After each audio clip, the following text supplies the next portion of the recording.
Halo teman-teman, selamat datang di channel YouTube Bas Bahan Ajar YouTube channel. Pada kesempatan kali ini, kita akan membahas latihan berikut ini.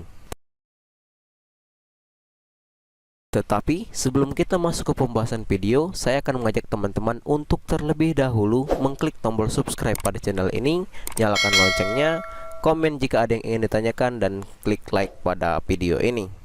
Langsung saja kita masuk ke pembahasan videonya.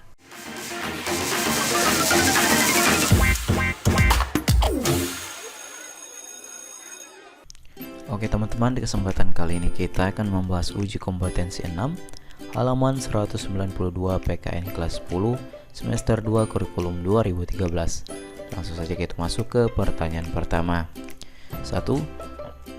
Pada hakikatnya kebinekaan bangsa Indonesia merupakan rahmat Allah Subhanahu wa taala, sekaligus merupakan sebuah potensi sekaligus tantangan bagi bangsa Indonesia. Jelaskan maksud pernyataan tersebut. Nomor 1, jawabannya sebagai berikut. Bisa kalian salin jawabannya di sini. Oke, maksud dari pernyataan di atas adalah bahwa kebinekaan adalah sesuatu berkah yang diberikan Allah, Tuhan Yang Maha Esa, kepada bangsa Indonesia yang harus dikelola dengan baik.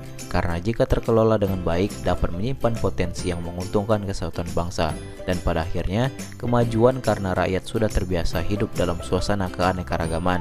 Dan bila sudah terbiasa bekerja sama dengan baik di lingkungan yang multikultural, dapat memudahkan kerjasama dengan negara lain.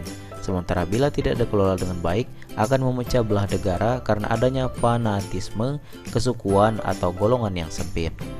Silakan kalian salin untuk jawaban nomor 1. Kita lanjut masuk ke pertanyaan nomor 2. Ancaman militer pada hakikatnya berkaitan dengan ancaman di bidang pertahanan dan keamanan. Jelaskan dan berikan contoh terkait dengan ancaman di bidang militer. Jawabannya, ancaman militer tentu sangat berhubungan dengan hankam karena berpotensi mengganggu rasa aman dan damai dalam negara. Contohnya, invasi Rusia di Ukraina Timur yang mengakibatkan goyahnya pemerintahan dan pertahanan Ukraina, plus mengakibatkan ribuan rakyat mengungsi di Ukraina Barat. Manuver Tiongkok di Laut Cina Selatan yang juga merupakan ancaman hankam karena secara arogan menguasai Pulau Spratly yang disengketakan oleh beberapa negara ASEAN dan mengancam ketidakstabilan keamanan kawasan Asia karena langkah Tiongkok yang tidak menghiraukan saran PBB mengenai isu tersebut, plus diduga telah membangun pangkalan militer di sana. Ini untuk jawaban nomor 2. Lanjut masuk nomor 3. Agresi suatu negara yang mengancam kedaulatan suatu negara, keutuhan wilayah, dan keselamatan segenap bangsa Indonesia mempunyai bentuk-bentuk mulai dari yang berskala paling besar sampai dengan yang paling rendah. Jelaskan dan berikan contoh bentuk agresi yang berskala paling besar yang pernah dialami bangsa Indonesia. Jawabannya, agresi militer tentunya mengancam keutuhan kedaulatan negara di wilayah dan wilayahnya karena telah menyerang bangsa lain, biasanya diikuti dengan tujuan tertentu untuk menguasai dan memberi pengaruh politik tentu yang menguntungkan pihak agresor.